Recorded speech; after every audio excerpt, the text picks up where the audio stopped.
ఎదురు చూస్తున్న వీకెండ్ వచ్చేసింది. ఇక నాగార్జున ఎంతో హుషారుగా స్టేజ్ పైకి అడుగుపెట్టి ఒక్కొక్క హౌస్‌మేట్ కోసం మాట్లాడుతూ వచ్చేశారు. ఇక నిఖిల్ వద్దకి వచ్చేసరికి నిఖిల్ నీకొక సర్ప్రైజ్ ఉంది అంటూ ట్విస్ట్ ఇవ్వడం జరిగింది. అయితే ఇప్పటికే హౌస్ లోపలికి వైల్డ్ కార్డ్ కంటెస్టెంట్స్ అయితే నలుగురు కంటెస్టెంట్స్ అయితే వచ్చేయబోతున్నారు. అవినాష్, హరితేజ, రోహిణి, గౌతమ్‌తో పాటు ఇప్పుడు కావ్య, ఇప్పుడు ఇంకో పేరు కూడా వినిపించేస్తూ ఉంది. అది అమర్దీప్ వైఫ్ తేజస్విని. అయితే తేజస్విని గౌడ రావాలి అంటూ చాలా మంది రిక్వెస్ట్ చేస్తూ ఉంటే ఇక తేజస్విని అయితే చాలా అమౌంట్ రెమ్యునరేషన్ అయితే ఎక్స్పెక్ట్ చేస్తూ వచ్చింది.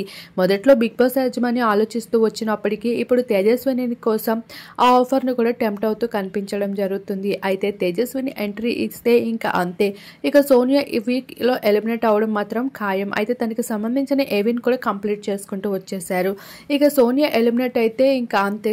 నెక్స్ట్ లెవెల్ ఆట అనేది మరోలా ఉంటుందని చెప్పుకోవచ్చు నిఖిల్ ఫ్యాన్స్కి.